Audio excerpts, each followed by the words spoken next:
வணக்கம் மக்களே! இந்த வீடியோல சில பங்குகள் பற்றியான அப்டேட்ஸ் எல்லாம் நம்ம டிஸ்கஸ் பண்ண போறோம். எத பற்றியெல்லாம் பேச போறோம்ன்ட்டு ஒரு கிளான்ஸ் நம்ம பார்ப்போம். So India market and global market பற்றியான ஒரு கம்பேரிசன் டிஸ்கஸ் பண்ண போறோம். அண்ட் ரூட் மொபைல் கிட்ட இருந்து வந்த ஒரு அப்டேட் பார்க்க போறோம். ஏபிஎல் அப்போலோ அண்ட் ஜிண்டால்ஸா இந்த 2 நிறுவனங்கள பற்றி பேச போறோம். அடுத்தது அசோக் லேலண்ட், டாடா மோட்டார்ஸ், மாருதி சுசுகி இவங்களுடைய பெர்ஃபார்மன்ஸ் இந்த மாதம் எப்படி இருக்குங்கிறத பற்றி நம்ம இதில டிஸ்கஸ் பண்ண போறோம். ஸோ இதெல்லாம் நம்ம பார்க்கறதுக்கு முன்னாடி ஜெனரல் மார்க்கெட் அப்டேட்ட பார்ப்போம். ஸோ இன்னைக்கு ஒரு ஃப்ளாட்டான பெர்ஃபார்மன்ஸ் தான். பாசிட்டிவான பெர்ஃபார்மன்ஸ் தான். பட் பெரிய மூவ்மெண்ட் இல்ல. நம்ம ஆஃப்டர்நூன் பார்க்கும்போது எந்த லெவல்ல இருந்ததோ, அதே லெவல்ல தான் மார்க்கெட் பார்த்தீங்கன்னா க்ளோஸ் ஆயிருக்கு. ஸோ பெரிய மாற்றம் இல்ல. எஃப்ஐஎஸ் பார்க்கும்போது வழக்கம் போல செல்லிங் சைட்ல தான் இருக்காங்க. டிஐஎஸ் பார்க்கும்போது நல்ல ஒரு பாசிட்டிவ் பை பண்ணியிருக்காங்க. ஸோ இதனால மார்க்கெட்டும் கொஞ்சம் அப்படி இப்படின்னு ஓரளவு ஒரு ஏற்றத்த வந்து டெலிவர் பண்ணியிருக்கு. ஸோ எஃப்ஐஎஸ் பெருசா விக்காம இருந்தாலே போதுமான ஒண்ணா தான் இருக்கும். அதே நேரத்தில எஃப்ஐஎஸ் திரும்ப உள்ள வருவாங்க அப்படிங்கிற ஒரு எதிர்பார்ப்பு பெரிய அளவுக்கு இப்போ வந்து கிளம்பிட்டு இருக்கு. ஸோ மேபி வந்தாங்கன்னா நம்ம மார்க்கெட் அடுத்த கட்ட ஒரு ரேலிய வந்து ரீச் பண்ணும். ஸோ வருவாங்களாங்கிறத நம்ம இப்போ ஒரு டேட்டா மூலியமா பார்ப்போம். ஸோ பிளாக் ராக் வந்து என்ன சொல்லியிருக்காங்கன்னா, பிளாக் ராக் மட்டும் இல்ல. ஸோ இன்னும் பல பேர் வந்து சொல்லியிருக்காங்க. ஸோ இந்தியா மார்க்கெட் பார்த்தீங்கன்னா, ரொம்ப ஃபேவரட்டான ஒரு இடமா இருக்கு அப்படின்ட்டு. இத நம்ம ஆல்ரெடி வந்து டிஸ்கஸ் பண்ணியிருக்கோம். ஸோ ஆல்மோஸ்ட் குளோபல் மார்க்கெட் அனைத்தும் பார்த்தீங்கன்னா, நல்ல பெர்ஃபார்மன்ஸ போஸ்ட் பண்ணியிருக்கு. சைனா மார்க்கெட் அந்த அளவுக்கு பெர்ஃபார்ம் பண்ணல. பட் மற்ற சந்தைகள் அனைத்தும் பார்த்தீங்கன்னா, வேற லெவலான ஒரு ஏற்றத்த வந்து போஸ்ட் பண்ணியிருக்கு. ஸோ குறிப்பா இந்த கொரியா அண்ட் தைவான் இந்த இடத்துல நல்ல ஒரு ஏற்றம் நடந்தது. ஸோ இந்த 24 அந்த டைம்லயே நம்ம டிஸ்கஸ் பண்ணோம்.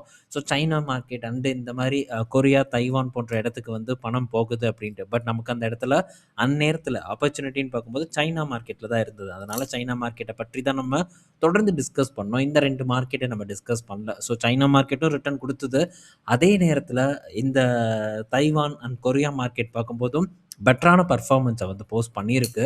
ஸோ யுஎஸ் மார்க்கெட் ஆல்சோ பார்க்கும்போது பெட்டர் பெர்ஃபார்மன்ஸ். ஸோ நம்ம ஃபோக்கஸ் பண்ணது 2 மார்க்கெட். ஒண்ணு யுஎஸ் மார்க்கெட் ஆன Nasdaq and China market Hang Seng and China mutual fund இது மட்டும் தான் நம்ம ஃபோக்கஸ் பண்ணோம். இத தாண்டி so Korea and Taiwan better பெர்ஃபார்மன்ஸ குடுத்திருக்கு. ஆனா அந்த நேரத்துல நம்ம மார்க்கெட் பார்க்கும்போது பெர்ஃபார்மே பண்ணல. கடந்த 2 வருடமா நம்ம மார்க்கெட் ரொம்பவே வீக்கா இருக்கு. ஐசியூல தான் இன்னும் அட்மிட் ஆகி அதே இடத்துல தான் கடந்துட்டு இருக்கு. ஆனா வரக்கூடிய காலம் நம்ம மார்க்கெட்டுக்கு இப்படியே இருந்துராது. அத மட்டும் நம்ம புரிஞ்சுக்கணும். ஸோ மார்க்கெட் இறங்கியிருக்கணும். ரீட்டெயில் இன்வெஸ்டர் அண்ட் டிஐஎஸோட பார்ட்டிசிபேஷன் ரொம்ப இருக்கு. ஸோ இதனால ஓரளவு தாக்கு பிடிச்சுட்டும் இருக்கு. அதே நேரத்தில எஃப்ஐஎஸ் விக்கிறாங்க. ஆனா பெரிய அளவுக்கு அக்ரெசிவா வந்து விக்கல. குறிப்பா லார்ஜ் கேப்ப போட்டு பொளந்திருக்காங்க. ஸோ லார்ஜ் கேப்ல தான் பெரிய ஒரு செல் ஆஃப் நம்ம மார்க்கெட்ல ஏற்பட்டிருக்கு. ஸோ திரும்ப எஃப்ஐஎஸ் பார்த்தீங்கன்னா, ஒரு ஃபேவரட்டான இடமா எங்க இருக்குன்னு பார்த்தா இந்தியா மார்க்கெட் தான் வந்து இருக்கும். ஸோ பிளாக் ராக்கும் சொல்லியிருக்காங்க. இதுதான் என்னோட எதிர்பார்ப்பும். ஆனா இது என்னைக்கு நடக்கும்னு சொல்ல முடியாது. உடனே வந்து நடந்துராது. ஸோ இது நடப்பதற்கு டெஃபினட்டா டைம் வந்து எடுத்துக்கும். ஸோ கொஞ்சம் மாதங்கள் இல்ல ஒரு 2 வருடங்கள் கிட்ட கூட டைம் வந்து எடுத்துக்கலாம். ஆனா அடுத்த ஒரு சேஃபான ஒரு இடம் நம்ம மார்க்கெட் தான் அப்படிங்கிறதுல மாற்று கருத்து இல்ல. அண்ட் சைனா மார்க்கெட் ஆல்சோ பார்க்கும்போது ஒரு நல்ல சேஃபான மார்க்கெட்டா நான் பார்க்குறேன். ஏன்னா, ஸோ சைனா மார்க்கெட் பார்க்கும்போது எல்லா விதமான விஷயமும் இருக்கு. ஏஐ வேணுமா? ஏஐ இருக்கு. ஸோ ஆட்டோமொபைல் வேணுமா? ஆட்டோமொபைல் இருக்கு. என்னடா உனக்கு வேணும்? எல்லாமே எங்க நாட்டுல இருக்கு அப்படின்னு சொல்லக்கூடிய ஒரு நாடா தான் சைனா வந்து இருக்கு. ஸோ நம்ம மார்க்கெட்டும் நம்ம நாடும் பார்க்கும்போது இப்போ ஓரளவு வளர்ச்சிய சந்திச்சுட்டு வந்துட்டு இருக்கு.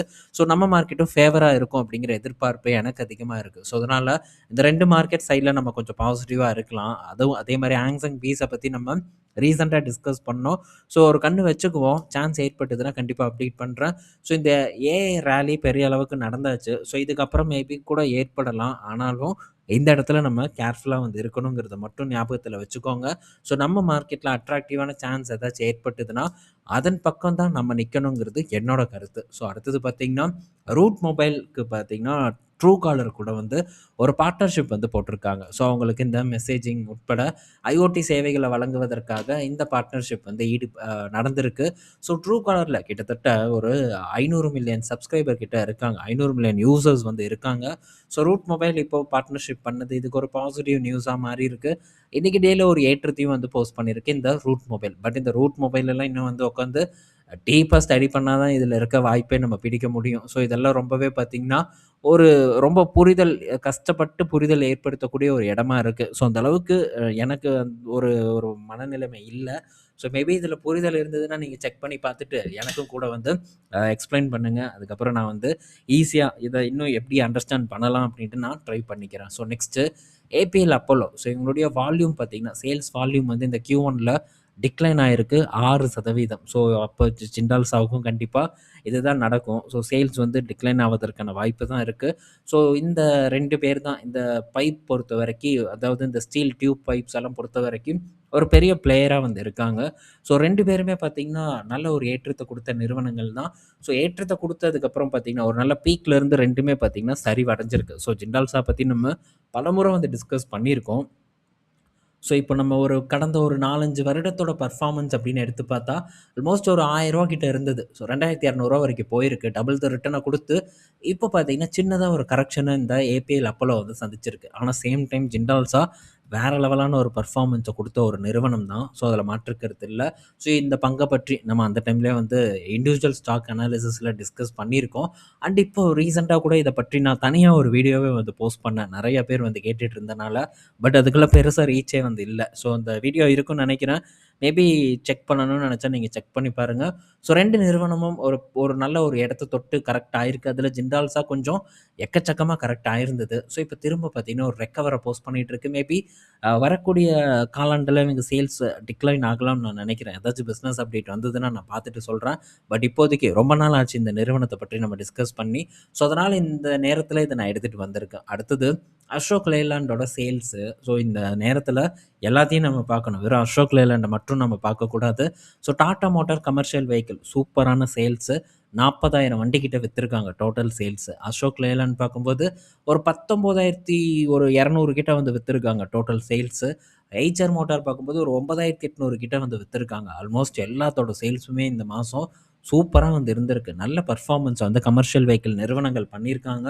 பட் இந்த அசோக் லேலாண்ட பொறுத்தவரைக்கும் ஏன் தான் இப்படி பண்றானுங்க அப்படின்ட்டு எனக்கு தெரியல.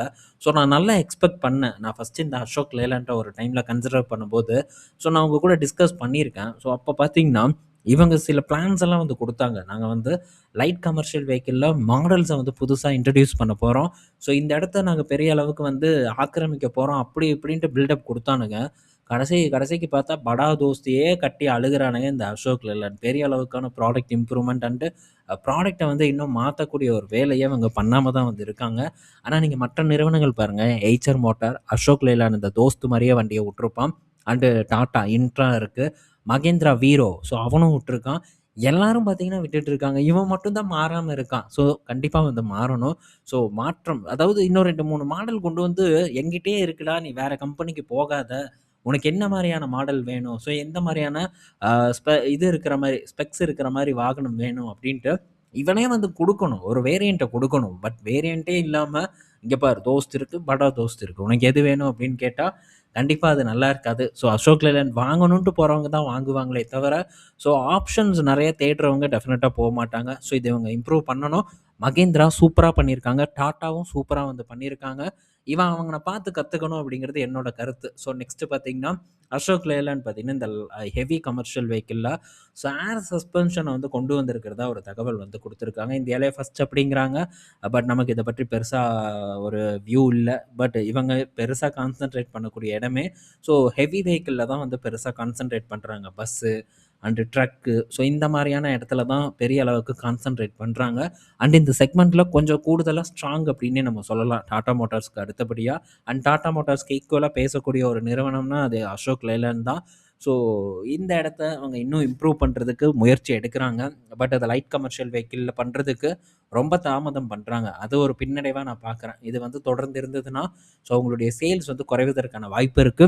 எய்ச்சர் மோட்டார் அசோக் லேலண்ட பீட் பண்றதுக்கான சான்சஸ் இருக்கு அப்படிங்கிறத இன்னைக்கு இந்த இடத்துல நான் உங்க கூட ஷேர் பண்ணிக்கிறேன். அடுத்தது so electric vehicle EV car விற்பனைய பொறுத்தவரைக்கும் டாடா மோட்டார்ஸோட சேல்ஸ் பார்த்தீங்கன்னா, சும்மா பிச்சுட்டு போயிருக்கு. வாகன் ரெஜிஸ்ட்ரேஷன் படி நம்ம பார்த்தோம்னா கிட்டத்தட்ட 12,000 யூனிட் வந்து வித்திருக்காங்க. ஸோ இது இயர் ஆன் இயர் கூட கம்பேர் பண்ணும்போது 125% உயர்ந்திருக்கு. ஸோ சூப்பரான ஒரு performance Tata Motors EV segment வந்து குடுக்கு. ஸோ டாடா மோட்டார்ஸ் டொமஸ்டிக் பெர்ஃபார்மன்ஸ்ல எந்த குறையும் இல்ல. சூப்பரா வந்து வளர்ந்துட்டு வந்துட்டுருக்காங்க.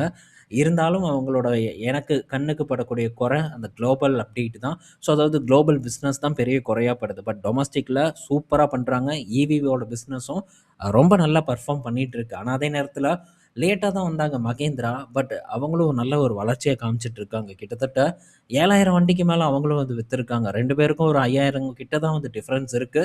ஸோ மகேந்திரா ஒரு பெரிய ஒரு போட்டியாளரா டாடாக்கு இருக்காங்க. இந்த ஈவிய பொறுத்தவரைக்கும் சரி, எஸ்யூவிய பொறுத்தவரைக்கும் சரி. ஸோ இப்போ இந்த இத தாண்டி ஜேஎஸ்டபிள்யூ 2ண்ட் இடத்துல இருந்தாங்க. அவங்க இப்போ 3வது இடத்துல இருக்காங்க. அதுக்கு அடுத்தபடியா இவங்க இருக்காங்க. யாரு? மாருதி சுசுகி. ஒரு 1800 வண்டி கிட்ட வித்திருக்காங்க. இந்த மாருதி சுசுகிக்கு இந்த மாசம் அம்போ தான். ஏன்னா புரொடக்ஷன்ல சில ஏதோ டிஸ்ரப்ஷன் நடந்திருக்கு. பிளான் பண்ணி ஹால்ட் பண்ணியிருக்காங்கன்னு நான் நெனைக்கிறேன். அதனால சேல்ஸ் பார்த்தீங்கன்னா டிக்ளைன் ஆயிருக்கு. போன மந்தோட கம்பேர் பண்ணும்போது அவங்களுடைய சேல்ஸ் வந்து டிக்ளைன் ஆயிருக்கு. அதே மாரி ஹியூண்டாய் பார்க்கும்போது ரொம்ப பாவப்பட்ட நிலைமையில இருக்காங்க. அவங்களுடைய விற்பனையும் குறைஞ்சிருக்கு. ரீசென்ட்டா அவங்களுடைய பிளான்ட்ல ஃபயர் ஆக்சிடென்ட் நடந்தது. அதனால டொமஸ்டிக் பெர்ஃபார்மன்ஸ் பார்த்தீங்கன்னா டிக்ளைன் ஆயிருக்கு. 39,000 வண்டி கிட்ட தான் வந்து வித்திருக்காங்க. இது ரொம்ப வந்து கம்மி. இப்படியே போச்சுன்னா ஹியூண்டாயோட நிலைமை ரொம்ப பரிதாப நிலைக்கு போகும். ஆனா மீண்டு எழுந்து வருவதற்கான வாய்ப்பு ஹியூண்டாய பொறுத்தவரைக்கும் ரொம்ப நல்லாவே வந்து இருக்கு. இப்போ ரீசென்ட்டா i20 விட்டாங்க. அந்த அளவுக்கு பெருசா இல்ல.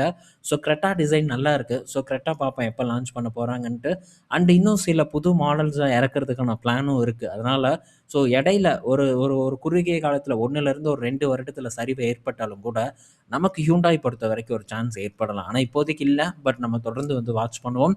பெட்டர் ரேஞ்ச் வந்ததுன்னா, அப்ப நம்ம அத பற்றி டிஸ்கஸ் பண்ணுவோம். அடுத்தது ஜேஎஸ்டபிள்யூ எம்ஜில வந்து கேகேஆர் ஒரு $400 மில்லியன் வந்து முதலீடு பண்றதுக்கான ஒரு பேச்சுவார்த்தைய வந்து தொடங்கி இருக்கிறதா ஒரு அப்டேட் வந்து குடுத்திருக்காங்க. ஜேஎஸ்டபிள்யூ எம்ஜிய பொறுத்தவரைக்கும் இந்த வின்சர் பார்த்தீங்கன்னா, ஒரு கேம் சேஞ்சிங் மாடலா வந்து அமைஞ்சது. பார்க்கும்போது ஒரு மாரி தமாஷா தான் இருக்கு. பட் இருந்தாலும் இது கொஞ்சம் வந்து ரொம்ப விசாலமா இருக்கக்கூடிய ஒரு காரா தான் வந்து பார்வைக்கு படுது. நல்ல விற்பனையும் இப்ப வரைக்கும் வந்து குடுத்துட்டு இருக்கு. அண்ட் இத தொடர்ந்து இன்னும் சில வாகனங்கள அறிமுகப்படுத்த போறாங்க. ஜெட்டூர், அடுத்தது அந்த ஸ்டார்லைட் போன்ற வாகனங்கள் வந்து இறங்க போகுது. இதெல்லாம் சேர்ந்து விற்பனைய உயர்த்துமான்னு நம்ம பார்க்கணும். ஸோ பொறுத்திருந்து பார்ப்போம். பட் இப்போதைக்கு கேகேஆர் முதலீடு பண்ண வர்றது இந்த எம்ஜிய பொறுத்தவரைக்கும் ஒரு பெரிய பாசிட்டிவான நியூஸா பார்க்கப்படுது. மாடல்ஸ் கண்டிப்பா நெறைய இருக்கணும். ஆப்ஷன்ஸ் நெறைய வந்து வாடிக்கையாளருக்கு குடுக்கணும். அதுதான் டாடா மோட்டார்ஸ் பண்றாங்க. ஈவிய பொறுத்தவரைக்கும் அதுதான் மகேந்திராவும் பண்றாங்க. ஈவிய பொறுத்தவரைக்கும். அது அவங்களுடைய கீ சக்சஸ் ரேஷியோவா இருக்கு அப்படின்ட்டே நம்ம சொல்லலாம். நெக்ஸ்ட்டு ஹீரோ பார்த்தீங்கன்னா, இப்போ இந்த விடாவோட சிம்பல வந்து மாத்தியிருக்காங்க. இதுதான் புதுசா வந்த சிம்பிள். இத வந்து அறிமுகப்படுத்தியிருக்காங்க. இதுக்கு நெறைய இப்படி பார்க்கணும், அப்படி பார்க்கணும், இந்த டிகிரியில பார்க்கணும், அந்த டிகிரியில பார்க்கணுங்கிறாங்க. எப்படியும் நம்ம பார்க்க வேண்டாம். இவனுங்க பாட்டுக்கு ஏதோ ஒரு சிம்பல வச்சு போட்டு, நீ இப்படி பாரு, அப்படி பாருன்னா நம்ம உட்காந்து பார்க்கறது தான் நமக்கு வேலையா? பட் புது சிம்பிள் விட்டுருக்காங்க. கிட்டத்தட்ட 20,000 வண்டிக்கு மேல எலக்ட்ரிக் ஸ்கூட்டர வித்திருக்காங்க. இது ஹீரோ மோட்டர் கார்ப்ப பொறுத்தவரைக்கும் ஒரு நல்ல பாசிட்டிவான ஒரு நியூஸ் தான். ஏன்னா, ஹீரோ அந்த பிராண்டுல வந்து அவங்களால லான்ச் பண்ண முடியல. பட் இருந்தாலும் மீண்டு வந்துட்டாங்க. விடா அப்படிங்கிறது தான் நம்ம மைண்ட்ல வந்து ரெஜிஸ்டர் பண்ணிட்டாங்க. இது பெரிய ஒரு சக்சஸ் இல்ல. அத இவங்க பண்ணியிருக்காங்க. பார்ப்போம். இதே வளர்ச்சி, இதே விற்பனை வேகம் தொடர்ந்து இருக்குமான்ட்டு. இருக்கும் அப்படின்ட்டே நம்ம நம்பலாம். அந்த மாரியான மாடல்ஸ லான்ச் பண்ணா. ஸ்கூட்டர் சேல்ஸ் பார்க்கும்போது ஹீரோ மோட்டார் கார்ப்க்கு உயர்ந்துட்டு இருக்கு. இது நோட் பண்ண வேண்டிய ஒரு விஷயம். ஆனா, டோட்டல் சேல்ஸ் பார்த்தீங்கன்னா டிக்ளைன் ஆயிருக்கு. இதுவும் நம்ம குறிப்பா பார்க்க வேண்டிய விஷயம். இத பற்றியெல்லாம் நம்ம தனியா பேசுவோம். அடுத்தது இப்ப இந்த ட்ரீம் மணி. இந்த ட்ரீம் 11ஓட ஒரு இதுதான் நெனைக்கிறேன். ஒரு வெஞ்சர் தான் நான் நெனைக்கிறேன். ட்ரீம் 11க்கு பார்த்தீங்கன்னா, மூடு விழா பண்ட்டாங்க. பெரிய அளவுக்கு கல்லா கட்டுன ஒரு நிறுவனம் ஒரு வழியா மூடு விழா பண்ணியாச்சு. அவங்களுடையதா எனக்கு தெரியல. பட் ட்ரீம் அப்படின்ட்டு இருக்கிறனால அவங்களோட ஒரு துணை நிறுவனம் அப்படின்னு தான் நான் நெனைக்கிறேன். இப்ப இந்த ட்ரீம் மணில யாராச்சும் மியூச்சுவல் ஃபண்ட்ல இன்வெஸ்ட்மென்ட் பண்ணியிருக்கீங்களா? அப்படி பண்ணவங்களா இருந்தா ரொம்ப கேர்ஃபுல்லா இருக்கணும். ஏன்னா, இப்ப இந்த ட்ரீம் மணி பார்த்தீங்கன்னா, இதுக்கும் மூடு விழா பண்ண போறதா அறிவிப்பு வந்து குடுத்துருக்காங்க. July 30 last date. மேபி யாராச்சும் இந்த ட்ரீம் மணில மியூச்சுவல் ஃபண்ட் முதலீடு பண்ணியிருந்தா, கண்டிப்பா வித்ட்ராவல் பண்றத பற்றி, அத ரெடீம் பண்றத பத்தி நீங்க திங்க் பண்ணுங்க. மேபி ரெடீம் பண்ணல அப்படின்னா, ஜூலை 30க்கு அப்புறம் டைரக்ட்டா நீங்க ஏஎம்சி கிட்ட தான் அப்ரோச் பண்ணணும். ஆப்ப டவுன்லோட் பண்ணி, அதில ஆட் பண்ணி, அதுக்கப்புறம் தான் நம்ம அங்கருந்து வித்ட்ரா பண்ற மாரியான ஒரு நிலைமை ஏற்படும். மேபி இருந்ததுன்னா, கேர்ஃபுல்லா வந்து பார்த்துக்கோங்க. ரெடீம் பண்ணி, அதுக்கப்புறம் வேற ஏதாச்சும் ஒரு இடத்துல கூட நீங்க தனியா ஒரு நல்ல நம்பகமான ஒரு இடத்துல போடுறதுக்கு ட்ரை பண்ணலாம். ஓகே. எனக்கு தெரிஞ்சு யாரும் போட்டிருக்க மாட்டீங்கன்னு நான் நெனைக்கிறேன். பட் மேபி போட்டிருக்கலாம். ட்ரீம் 11 விளையாடுற மக்கள் நம்ம நாட்டுல, தமிழ்நாட்டுல ரொம்ப அதிக பேர் இருக்காங்க. மேபி ஏதாச்சும் போட்டிருக்கலாம். அதனால இத எடுத்துட்டு வந்திருக்கேன். ஓகே. இந்த வீடியோல நம்ம பல இன்ஃபர்மேஷன் பத்தி டிஸ்கஸ் பண்ணியிருப்போம். பயனுள்ளதா இருக்கும்னு நான் நெனைக்கிறேன். நாளைக்கு நம்ம இன்னொரு வீடியோல மீட் பண்ணுவோம். பாய் மக்களே!